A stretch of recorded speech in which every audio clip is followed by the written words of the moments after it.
I would say personally, it was conflict that was a real game changer for me. Like, I think I became a seeker.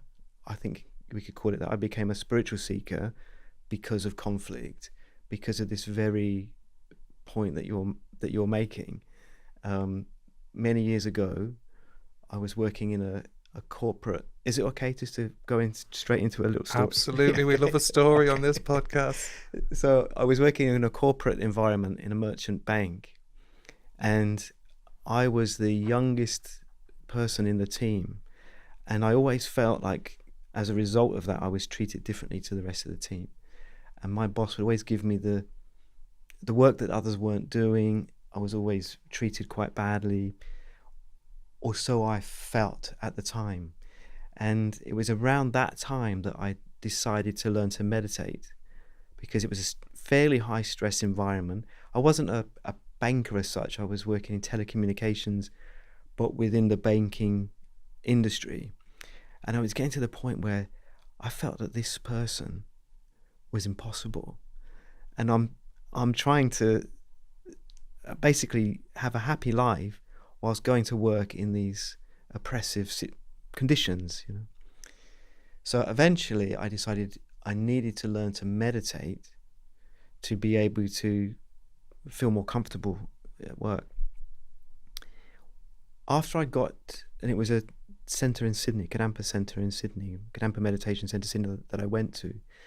And after a while, once I got to know the teachers and the community, I asked them this question. I said, look, I've got this incredibly difficult boss, and can you give me some advice on how I can deal with this person? And the teacher, even now it makes me smile, but the teacher said, you're going to need to love him. And I remember my everything dropped. You know, I thought, I was expecting him to say, well, you know, be more patient, you'll have to accept. The last thing I was expecting was, you need to love the person who's making your life difficult. So I think at the time I even argued with him. You know, I even said, no, do you mean I need to be more accepting? He said, no, you need to love him. And I said, but do you have any idea how difficult he is? And the teacher said to me, it's entirely up to you what you do, but if you want to solve this problem, you've got to love him. Oh no. So the next day when I went to work, okay, I'm going to do it. I'm going to love him. I was prepared to take this on as a project. So I looked at him and completely failed. Yeah. I thought, nah, this is impossible.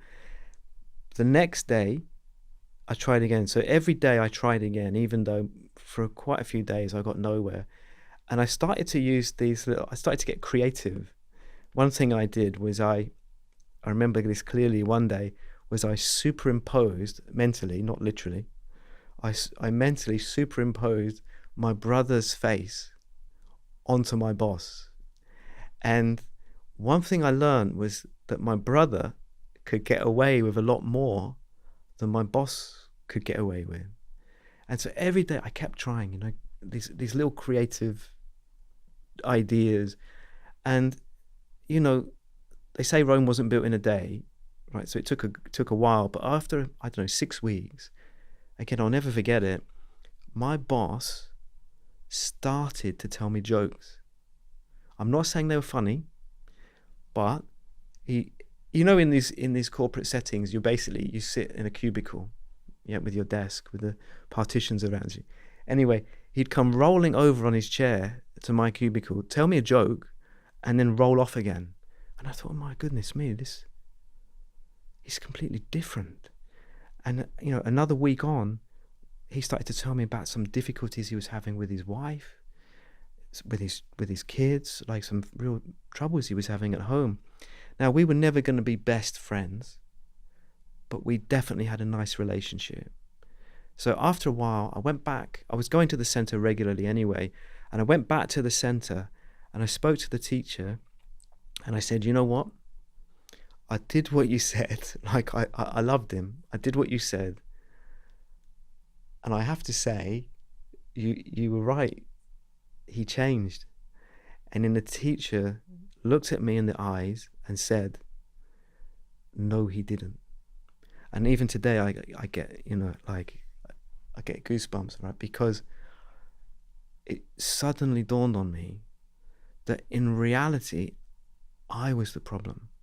And that because my mind had changed from, I don't know, maybe being a bit tense or self-focused, because it had changed into caring about him, my reality had actually changed. And it was from that experience that I thought, you know what, I need to see how far the rabbit hole goes. I need to, if I can change my reality so drastically within a couple of months, how much can reality change through changing the mind? And so then it was at that point that I then became more serious about the Buddhist path. And it was eventually that experience that led to me ordaining as a monk.